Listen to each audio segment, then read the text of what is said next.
ನೀವು ಅಲ್ಲ ಎಂದು ಹೇಳಿದರೂ ನಿಮ್ಮ ಒಂದು ಅಥವಾ ಹೆಚ್ಚಿನ ಭಾವನೆಗಳು ನಕಾರಾತ್ಮಕವಾಗಿವೆ.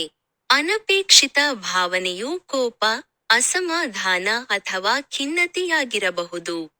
ನೀವು ಅದನ್ನು ಇತರ ಜನರೊಂದಿಗೆ ಹಂಚಿಕೊಳ್ಳಲು ಬಯಸದಿರಬಹುದು, ಆದರೆ ನಿಮ್ಮ ಹೃದಯದಲ್ಲಿ ಅಡಗಿರುವುದನ್ನು ನೀವು ಆಳವಾಗಿ ನೋಡಬೇಕು. ಒಂದು ಅಥವಾ ಹೆಚ್ಚಿನ ಗುಣಪಡಿಸದ ಘಟನೆಗಳು ನಿಮ್ಮ ಅನಪೇಕ್ಷಿತ ಭಾವನೆಗಳ ತೀವ್ರತೆಯನ್ನು ಪ್ರಚೋದಿಸಬಹುದು. ಅವುಗಳನ್ನು ಒಪ್ಪಿಕೊಳ್ಳುವ ಮೂಲಕ ನೀವು ಸಕಾರಾತ್ಮಕ ಸ್ವಯಂ ರೂಪಾಂತರವನ್ನು ಪ್ರಾರಂಭಿಸಬಹುದು. ಅನಪೇಕ್ಷಿತ ಭಾವನೆಯು ಶಾಶ್ವತ ವಿಷಯವಾಗಿರಬೇಕಾಗಿಲ್ಲ, ಏಕೆಂದರೆ ನೀವು ಯಾವುದನ್ನಾದರೂ ಅಥವಾ ಯಾರನ್ನಾದರೂ ಹೇಗೆ ಭಾವಿಸುತ್ತೀರಿ ಎಂಬುದನ್ನು ಯಾವಾಗಲೂ ನಿಮ್ಮ ಆಯ್ಕೆಯಾಗಿರುತ್ತದೆ ಎಂಬುದನ್ನು ಗಮನಿಸಿ. ಆದ್ದರಿಂದ ನಿಮ್ಮನ್ನು ಚೆನ್ನಾಗಿ ತಿಳಿದುಕೊಳ್ಳಲು ನಿಮ್ಮ ಹೃದಯವನ್ನು ತೆರೆಯಿರಿ. ಕಾರಣ ಮತ್ತು ಪರಿಣಾಮವನ್ನು ಅರ್ಥಮಾಡಿಕೊಳ್ಳಲು ನಿಮ್ಮ ಕಥೆಗಳ ಹಲವು ಅಂಶಗಳನ್ನು ಮತ್ತೆ ಒಟ್ಟುಗೂಡಿಸಬೇಕಾಗಿದೆ. ನಿಮ್ಮ ಅನಪೇಕ್ಷಿತ ಭಾವನೆಗಳ ಬಗ್ಗೆ ನೀವು ಹೆಚ್ಚು ತಿಳಿದಿರುತ್ತೀರಿ.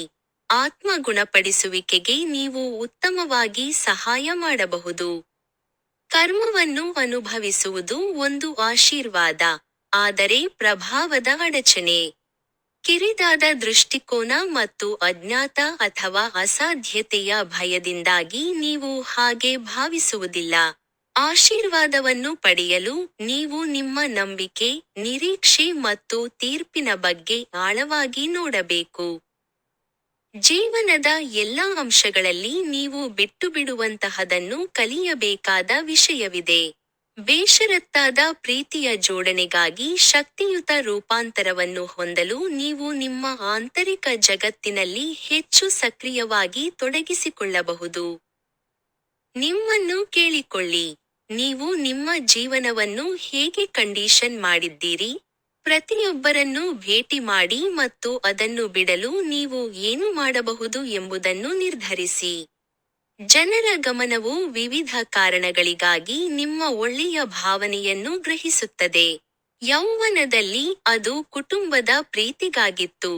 ಸಮಯ ಕಳೆದಂತೆ ಪ್ರೀತಿಯು ನಿಮ್ಮ ಶೂನ್ಯವನ್ನು ತುಂಬುವ ಅವಶ್ಯಕತೆಗೆ ಹೊಂದಿಕೊಂಡಿದೆ.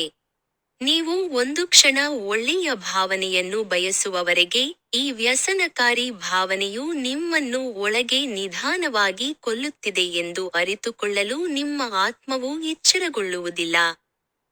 ಉಳಿದ ಜೀವಿತಾವಧಿಯಲ್ಲಿ ನೀವು ಈ ಬಯಕೆಯ ಮೇಲೆ ಸಹ ಅವಲಂಬಿತರಾಗಲು ಬಯಸುವಿರಾ?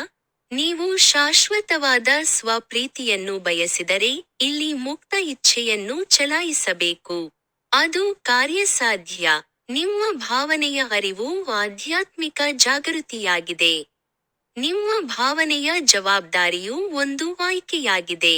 ನಿಮ್ಮ ಭಾವನೆಯ ಮರುಜೋಡಣೆಯು ಸ್ವಯಂ ಪರಿವರ್ತನೆಯಾಗಿದೆ. ಅನಾನುಕೂಲವೆಂದರೆ ನೀವು ನಿಮ್ಮ ಆಂತರಿಕ ಸ್ವಭಾವವನ್ನು ಆದ್ಯತೆಯಾಗಿ ತೆಗೆದುಕೊಂಡಿಲ್ಲ. ಅದರ ಮೇಲೆ ನೀವು ಯಾರಿಗೂ ಸೇರಿಲ್ಲ, ಆದರೆ ನಿಮಗೆ ಸೇರಿಲ್ಲ. ಆದ್ದರಿಂದ ನಿಮ್ಮ ಮನವರಿಕೆಯಾದ ಕ್ರಿಯೆಯನ್ನು ತಿರಸ್ಕರಿಸಲು ನಿಮ್ಮ ಆಂತರಿಕ ಶಕ್ತಿ ಮತ್ತು ಧೈರ್ಯವನ್ನು ಬಿಡಿ. ನಿಮ್ಮನ್ನು ಒಳಗೊಂಡಂತೆ ಪ್ರತಿಯೊಂದಕ್ಕೂ ಶಕ್ತಿಯಿದೆ. ನಿಮ್ಮ ಸಂವೇದನೆಯು ಜನರ ಕಡೆಗೆ ಅತಿಯಾಗಿ ಸಕ್ರಿಯವಾಗಿರುವುದರಿಂದ, ನೀವು ಯಾವ ಶಕ್ತಿಯಲ್ಲಿ ತೊಡಗಿಸಿಕೊಳ್ಳುತ್ತಿದ್ದೀರಿ ಮತ್ತು ಹೀರಿಕೊಳ್ಳುತ್ತಿದ್ದೀರಿ ಎಂಬುದರ ಬಗ್ಗೆ ಗಮನವಿರಲಿ. ಕೆಲವು ಶಕ್ತಿಗಳು ನಿಮ್ಮ ಜೀವಶಕ್ತಿಯನ್ನು ಬರಿದು ಮಾಡುತ್ತವೆ. ನೀವು ಬದಲಾಯಿಸಲು ಏನನ್ನೂ ಮಾಡದಿದ್ದರೆ, ಅಂತಿಮವಾಗಿ, ನಿಮಗೆ ಯಾವುದೇ ಜೀವಶಕ್ತಿ ಉಳಿದಿಲ್ಲ. ಆದ್ದರಿಂದ ಅರಿವು ಸ್ವಯಂ ಪರಿವರ್ತನೆಗೆ ಪ್ರಮುಖವಾಗಿದೆ. ನಿಮ್ಮ ಶಕ್ತಿಯು ನಿಮ್ಮ ಆಯ್ಕೆಯಾಗಿದೆ. ಇತರ ಶಕ್ತಿಗಳಿಗೆ ನೀವು ಆರೋಗ್ಯಕರ ಗಡಿಯನ್ನು ಸೆಳೆಯಬೇಕು. ಮೊದಲನೆಯದಾಗಿ ನಿಮ್ಮದು ಮತ್ತು ಅವರದು ಎಂಬುದನ್ನು ನೀವು ಪ್ರತ್ಯೇಕಿಸಬೇಕು. ಈ ಶಕ್ತಿಗಳನ್ನು ಒಟ್ಟಿಗೆ ಬೆರೆಸುವುದರಿಂದ ಪ್ರತಿಕೂಲ ಶಕ್ತಿಯನ್ನು ತೀವ್ರಗೊಳಿಸಬಹುದು. ಈ ಸಂದರ್ಭದಲ್ಲಿ ನೀವು ಹಾನಿಯಿಂದ ಬೇರ್ಪಡಿಸಲು ಎರಡನ್ನೂ ಬಿಡುಗಡೆ ಮಾಡಬೇಕು, ಏಕೆಂದರೆ ಇಷ್ಟವು ಆಕರ್ಷಿಸುತ್ತದೆ.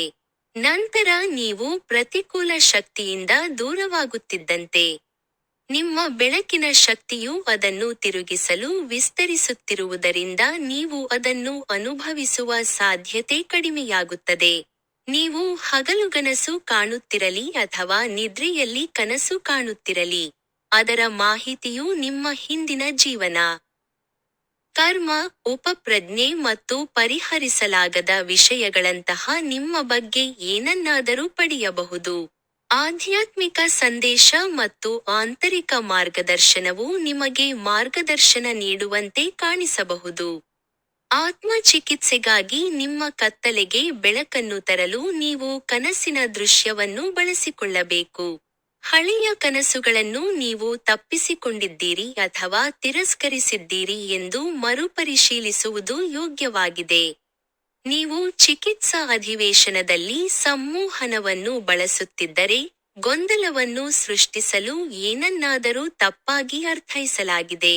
ಈ ಸಂದರ್ಭದಲ್ಲಿ ಸತ್ಯವನ್ನು ಕಂಡುಹಿಡಿಯಲು ನೀವು ನಿಮ್ಮ ಮೇಲೆ ಅವಲಂಬಿತರಾಗಬೇಕು.